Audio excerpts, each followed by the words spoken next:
Hello YouTubers, we're back again. Hopefully we won't get interrupted by any storms that are out this morning.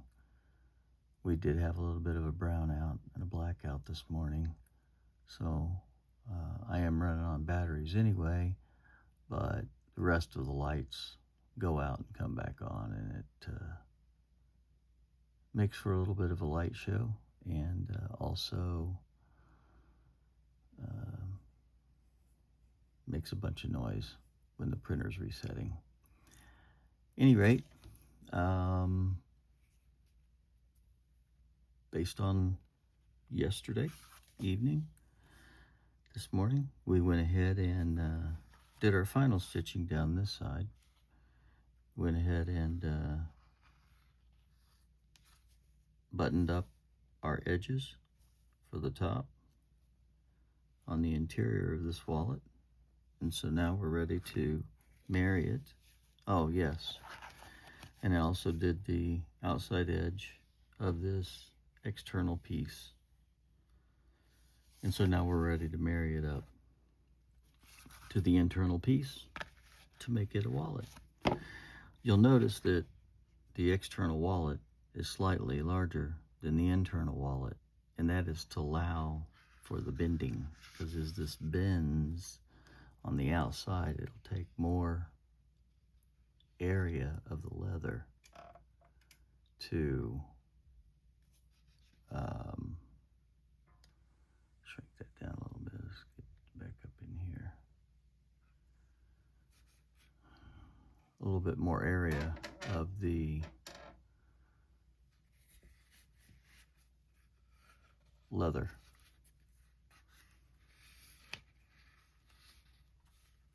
And so when it is sandwiched properly, it will look pretty good. So we'll go ahead and get started. So the first thing we need to do, we already found the middle of our internal piece. We've got it marked right here. Okay. And so what we're going to need to do is find the middle of our external piece. So let's go ahead and measure this. Let's go ahead and take our square, butt it up against, so we get a nice flat surface and we get an accurate measurement. So it looks like we're at 273. 273. Yep, 273. So I think it was the same one as we did yesterday. 273. 1, 3, 6, 136.5. So what we need to do is make sure this is our top. So we'll need to make sure we keep that to the top and keep this to the top. Before, it didn't really matter because this being the same shape, until we put this middle pocket on. Once we put this middle pocket on, then it did make a difference on where our top was. So anyway, so we want to take our edge square and bring it down so that it's just below this, so that we can have something to butt our ruler up against, so that we know that we're getting a good square. We could put the ruler on the leather, but the problem is then you have to try to read all these little tiny hash marks, which are smaller than millimeter, centimeter. Any rate, it's just easier doing it this way, and then we know that we can look up 136.5.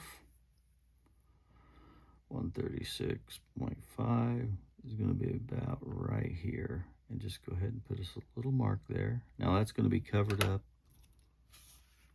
once the wallet is installed, stitched down.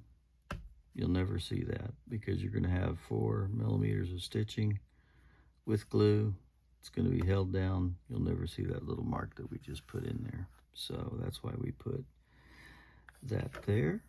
And I like to do a little one on the outside so we can actually see, and that can be sanded out and will be sanded out when we get finished. So now that we know where our center is, we want to double check everything, and it looks like 136.5, and this is definitely, well, we just measured that, didn't we? 136.5. So we're good. So we know that's the exact middle of our wallet, and so we'll put the exact middle of this wallet here, lined up. We'll want to make sure that we've got the same amount of leather on each side here. This looks like we have 9 millimeters, 9 millimeters. And this shows 10 millimeters. And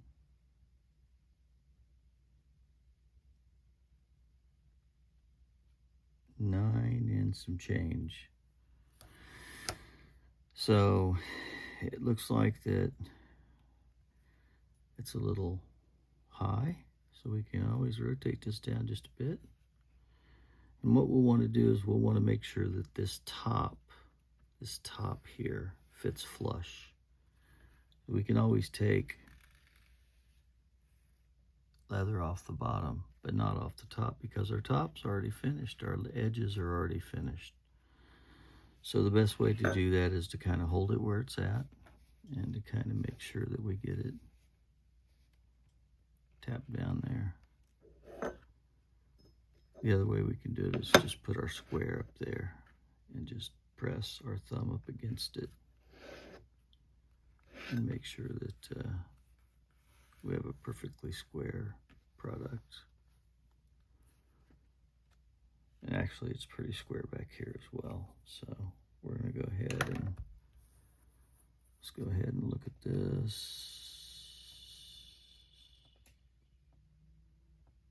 This shows 8.5. 8, 11, and 10. That moved a little bit on us. So we're going to go ahead and bump this down just a hair. And looks like 9, 9,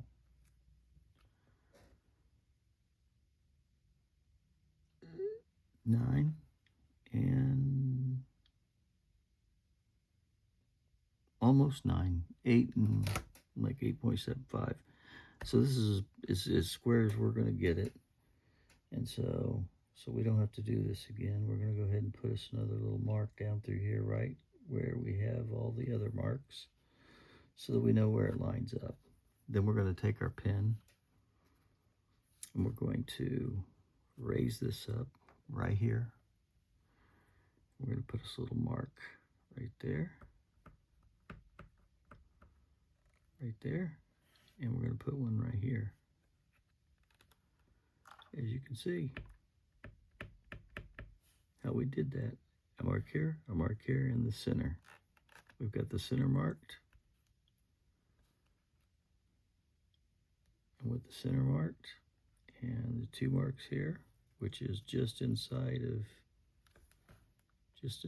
your edge, almost on your stitching line, we know where we need to glue. And so that's the next thing we will do. We will take our glue, we'll set it up. Appreciate you guys coming back. There's only going to be another video or 2, and this thing's going to be finished. So it's not going to be too much longer, and this particular one's going to be finished, and we're going to be able to start another one. So I think I'll do a different one this next time so that y'all can come back and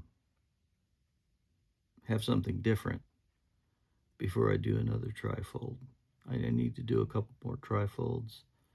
My wife and her guy are going to an event where we're going to be selling some of our goodies, and I wanted to get a couple more of these trifolds out there because people ask for them, and I never have them because, quite frankly, I just don't sell a lot of them. But I do have people that do ask for them, so, and they're really not that hard to do, and they do look nice. So really at this point, while we're waiting for this glue to dry, there's not a whole lot that we can do because we've already got our other pieces assembled. So we just got to kind of wait. But this is where we could plan our next wallet. And that's what we may just end up doing. So, like I said before, we wanted to use that outside brown with the inside brown. And I think what I want to do with that is make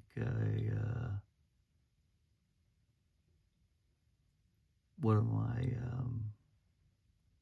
proprietary wallets that I designed and that I sent off and had blades made for it. And then I have a 4-ton press that I purchased, and then I mounted to a table in the back. And I'll show you how all that works today. And so I can just, once we get done, I can just slide the leather under there, put the pieces on top of it, just like a cookie cutter, and then take this little press and then just press it, boom. And it'll press each of those pieces out and makes it for a very sharp, nice looking wallet that has very little scraps. So that I'll show you here later today. But moving forward, I think this is going to be pretty dry here. And so we're going to go ahead and get this guy turned over. And so what we're going to want to do is flip him up on his head so that we've got it even, right? So we know we got it even. And we're going to line up them marks that we put there, right there in the middle, and just lightly press it together. Not very hard, just lightly. And let's make sure that our edges come out again at 9, 9, 9, and almost 9. It's about 8 and some change, which is perfect. That's what we had before. So we'll want to go ahead and press that down. We'll go ahead and use our clamp press, hand clamp press, whatever you want to call it, and press that down rather than using a hammer. Now, if you look at other professional leather makers or even YouTube leather makers, they'll use a plastic mallet like this, and they'll hammer it down. But to get that to go down with as much force as I'm putting on it, they'd have to really hammer it pretty well. And by the time they did that, it might put little gouges in this leather, either on the front or the back.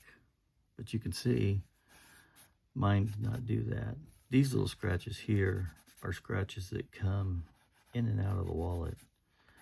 And so once you have a little scratch like that, they call this a pull-up for a reason, because you could take like an emery cloth or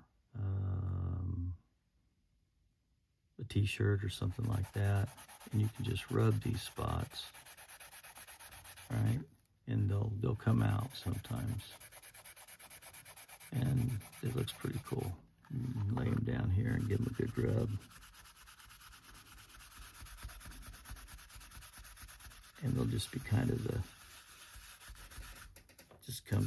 they'll become part of the grain in the leather. See how nice that looks? And now you don't even know that was there. I can also put a little moisture on it, burnish it a little bit more in those particular spots with my little burnishing rag that I have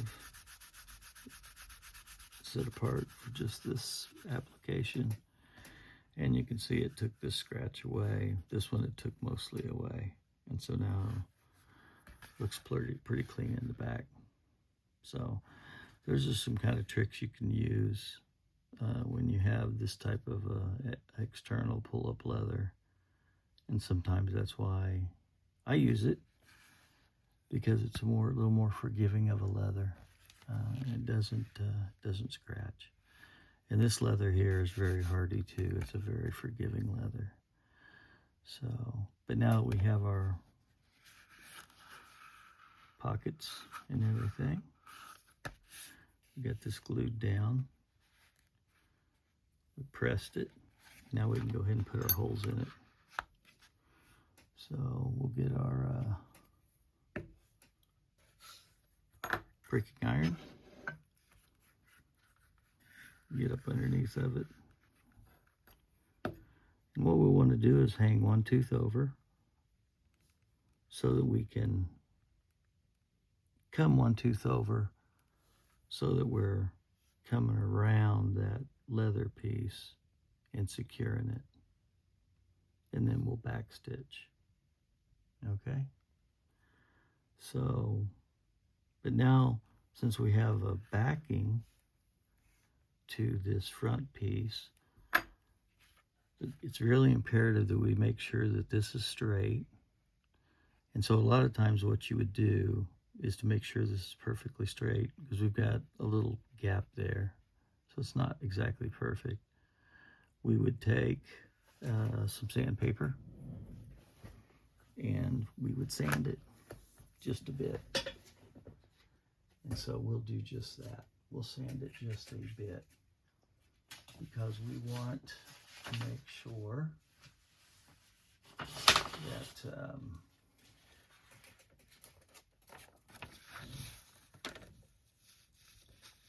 when we take this pricking iron, we've got to hold this thing at a 90-degree angle, perfectly upright, and hammer that through. If we go to the left or right, of course I'm showing you a little more exaggerated, but even if it's just so slightly, you can see where it would go at an angle, and then the teeth would come out too far on that side. And if I leaned it this way, they'd come too far out on this side. It may even miss the other piece of leather here altogether, or may put it on the outside. And if you did this one this way and this next run that way, then your stitching's going to be all squaggly. It's a new word I made up, squaggly. It'll be squaggly and waggly. So we don't want to have squiggly lines in our stitching. We want our stitching to look as straight as possible, because when it looks straight, it looks professional. And that's what people are going to judge the leather products on. If it looks nice and straight, it looks like we know what we're doing. If it's not, it looks like we haven't a clue. So you definitely want to practice on getting your stitching straight. And that's, I'm telling you, is going to be the hardest piece for people to overcome, is perfecting the stitching. But once you do perfect it, and you get the feel for it. It's just like driving a car or riding a bicycle. It'll be second nature. Even if you're dog tired, you'll know exactly how it goes because you can feel it. So you can see we did take a little bit off. It's nice and smooth. So we'll want to take our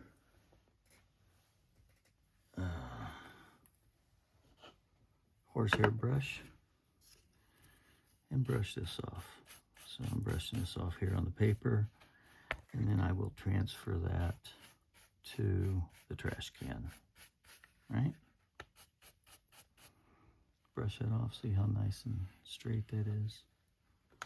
Set that aside.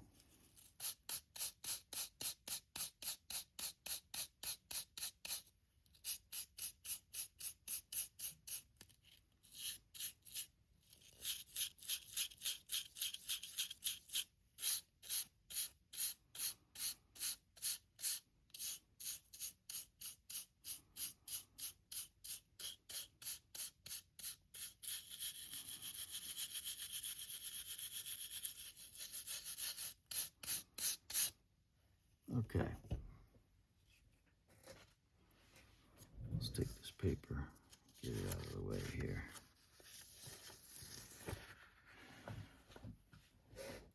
Get it in the trash can.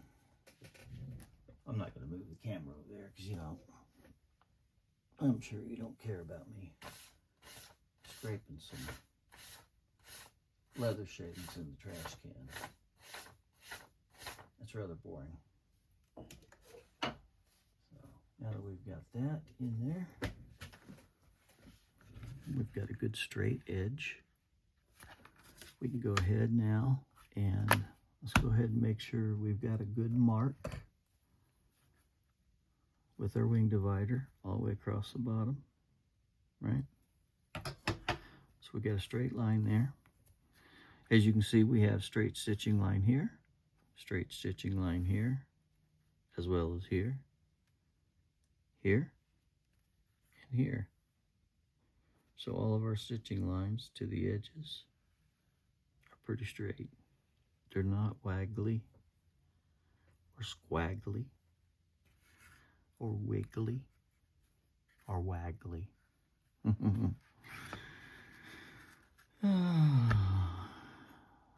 I know I'm silly. So put that on the line. Now let's go ahead and I'm going to pull this back just a little bit so I don't smack my camera. It may look like I'm going to, but I'm really not, because I'm really kind of going at an angle here. And see, we pop through there just fine. And now we're through there about that much, and that's going to be really plenty. And you can see here that we've still got a little air gap, so we could punch those through if we wanted to. Back in the day when they did real leather without pricking irons, they wouldn't do it this way. They would use these just to mark the holes. They would either use a roller, so they would draw the line and use this roller, which I have one of those, to roll. I'm not going to get it out. Anyway, it's a big tooth roller, and you put it on there and it rolls, and it imprints holes as it rolls. Not all the way through though. And then you would take your awl, which looks something like this, very sharp, very sharp. And it's diamond shape, just like the tips of this. And you would put that up there, and you would put it on your line. You'd hold your leather, and you'd pop it through. Pull it out. Then as you pull it out, you would hold this in your hand, take the thread between your fingers, pop it over, stick it through. So this is what they did back in the day. So I still have one of those in in case I need to pop some holes and do some things. But other than that, I primarily don't use it very often. This is the modern day fix for that. So we'll need to get our block of wood. And the best way I do this to pull these out, once I'm going through, because I'm going through 2, 3, 4 pieces of leather. This gets stuck in there pretty good. So the best way I do it is put the piece of wood right up against this, push down, and then just kind of rock that out ever so gently. You really want to kind of try to pull it straight out if you can. But sometimes pulling straight out isn't feasible, especially if you got something above it. You got something above it and you pull it straight out and it catches, you're going to smack something with the bottom of this, and you don't want to crack your phone or something crazy.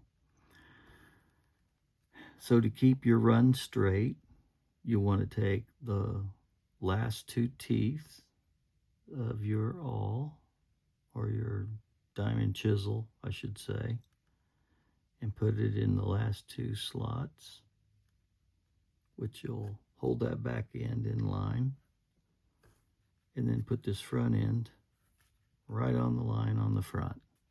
And so then that way you'll know this is going to be perfectly straight. And then you want to make sure this is straight up and down this way, and not leaning either side this way, and not in either side this way.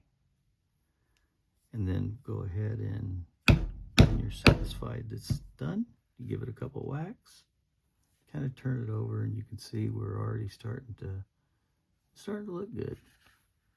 It's not all the way through yet, so we want to bring it back and go ahead and give it a few more whacks. Now we're through, and you can see that we're pretty doggone straight, so that's going to look good. Take our wood, press it down, pull that out. Line up the 2 marks, the holes with the teeth, line up the front mark.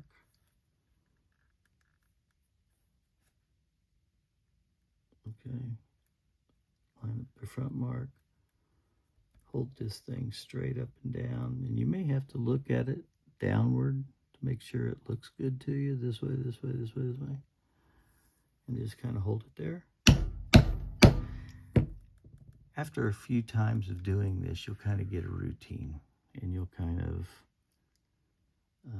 know when you're holding it, the feel of it. And so it's not quite through yet. And you may or may not have to look at it like we're doing here.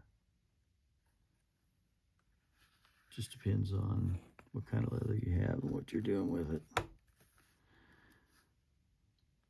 If you've got some soft leather, these pricky irons may go right into it, and you may not have any issues. See, we're already cut through this first time now.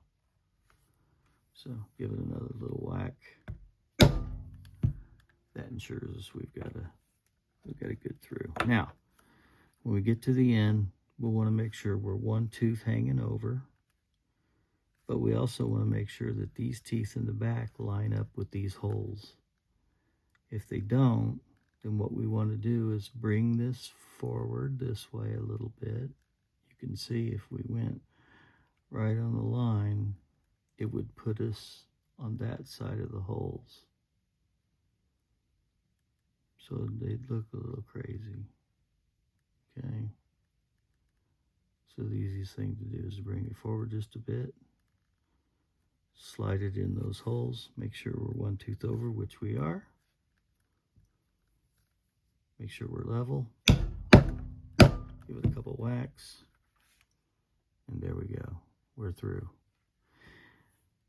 The other thing is that we've got to be really careful, because we've already put a thread here close and sometimes in those holes. And so when we do that, we've got to be really careful that we don't snag those existing stitches, because these stitches are coming down and they're going into this to make them look blended in like we did here and here. And so as you're putting this in, you want to make sure that you're not catching the edge of that stitching and pulling it out or pulling it away or pulling it down or, you know, severing it, because these things are sharp enough. These are sharp, and you do sharpen these, and I'll show you how to do those in another video. And so they're sharp enough to cut that thread. Anyway, enough about that. So with that in, we'll go ahead and get this stitched up, because we'll want to go ahead and make sure this is secure before we go any further on the wallet. So 1, 2, 3, and 4, and a little bit more. That just ensures us we'll have enough, but not too much thread to go around our product, because you're going in and out like this, right? And the other one's going in and out like that. And so everything is cut in half, because half of it's on this side, half of it's on that side. This side's going in and out, this side's going in and out, which is crosswise of it. So when you get to the end, you backstitch twice. If you don't have enough thread to maneuver your needles, then you won't catch your backstitch. And then you'll have to cut your thread off, put a bigger piece than what you normally need on there, and go ahead and continue and finish that run.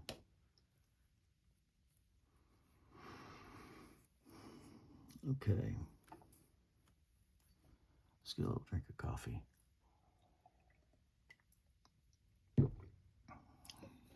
Gotta have some coffee while you're doing leather. I was a phone guy for 30-some years out of my 44 years in the technology business. So I drank a lot of coffee. When I was a telephone man, I drank a ton of coffee, at least a pot every day. And I think that might be called excessive, but that's what I needed to keep myself going. And then as I proceeded on in the data world and fiber optics and category 6 cabling and things like that, I still drank coffee, but I just didn't drink quite as much.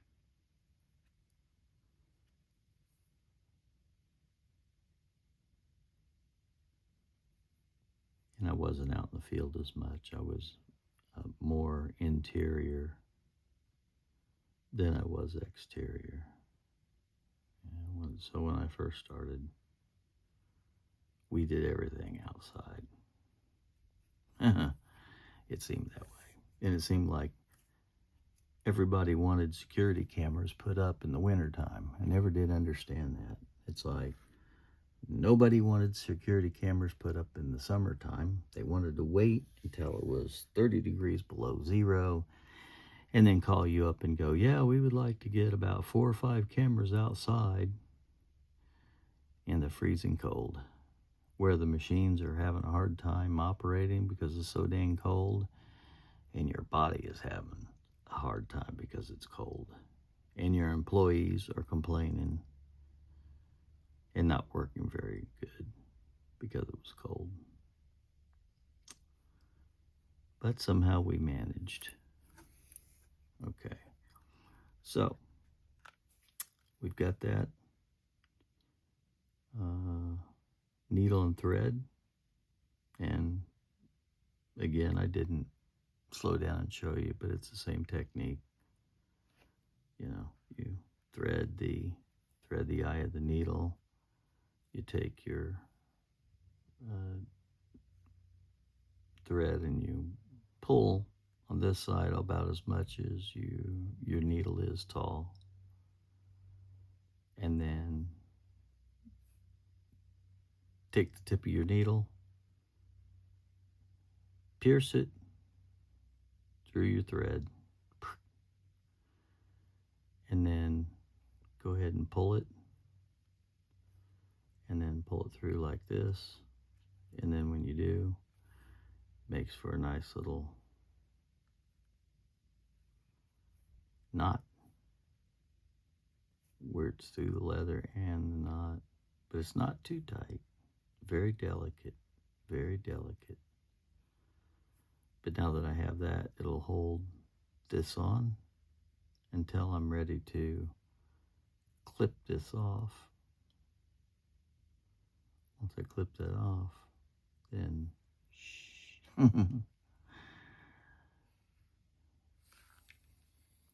so there we go. So let's bring up the stitching pony. Let's stitch this.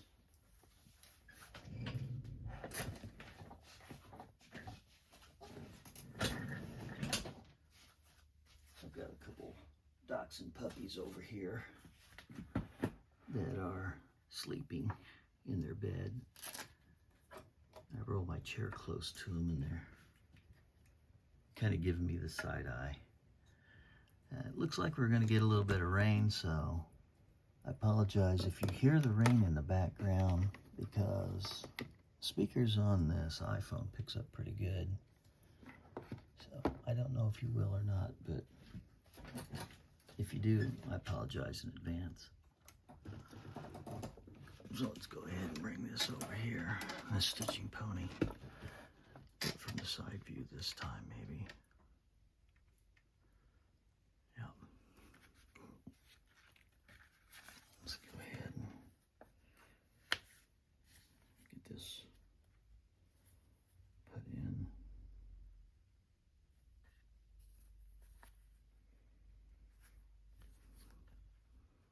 So leather on each side to keep from scratching it, right?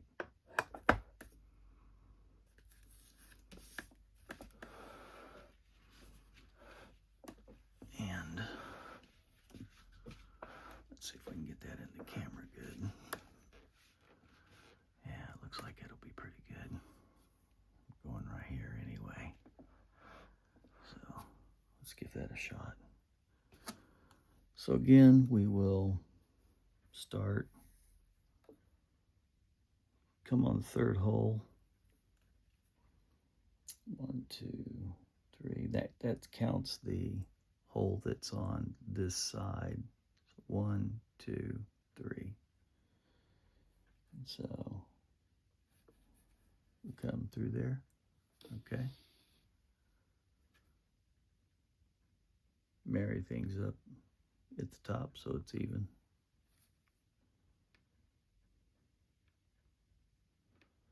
Go ahead and find our hole. Pull it through. Sometimes if it's a little tight, you can use your other hand to kind of pull that thing through a little bit. Gently pull it on the first tug. In the second tug, gently pull it. Because if you pull it too hard, it'll tend to pull it through and then your stitching will be off. You don't want your stitching off. You want it to be even on both sides. That way you're ensure that you're going to have enough thread at the end.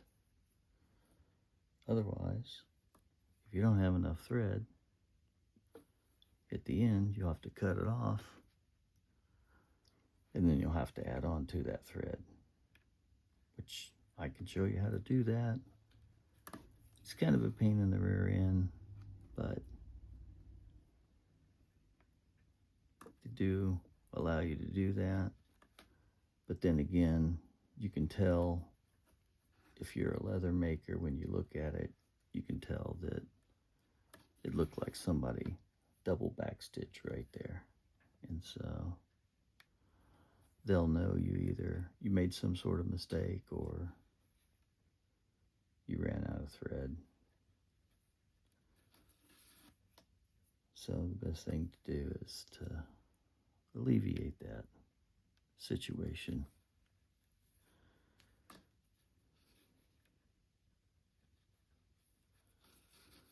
Go ahead and get these in. Let's get the stitching through.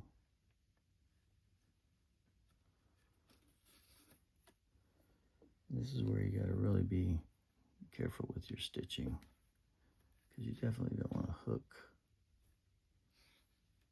stitching that's already in when you get to the ends. And you don't want to hook your stitching when you're in the middle of a run.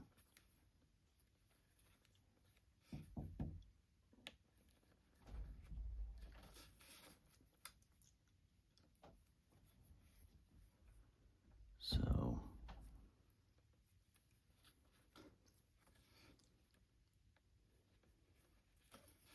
stitching it here,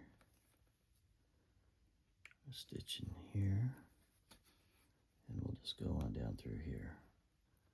And I think what I'm going to do is, once I get this stitched, I am going to end this video and start maybe the final video, because we just really need to do 2 ends, which we're going to end up doing the 2 ends identical. So if you've seen one, you've seen both. And then when gets completed, I'll show you what we need to do to properly fold it. So 2 things you could do. You could sell it to your customer open like this, which it'll be a little stiff because it hasn't been folded. And you can allow them to put the fold marks in, but then a lot of times they're not going to know how to do that. And if they fold it in the wrong place, now they've got a fold mark in their leather wallet, and they're going to be mad. They'll probably be mad at themselves, but then eventually they're going to say, well, why didn't he go ahead and fold that properly so that I didn't have to take a chance on making a mistake? So I'll show you how to fold it. I usually just go ahead and fold mine. There's no reason to take a chance on them folding it wrong, because 99% of the time they probably would. So, okay, so we're going to end the video right here.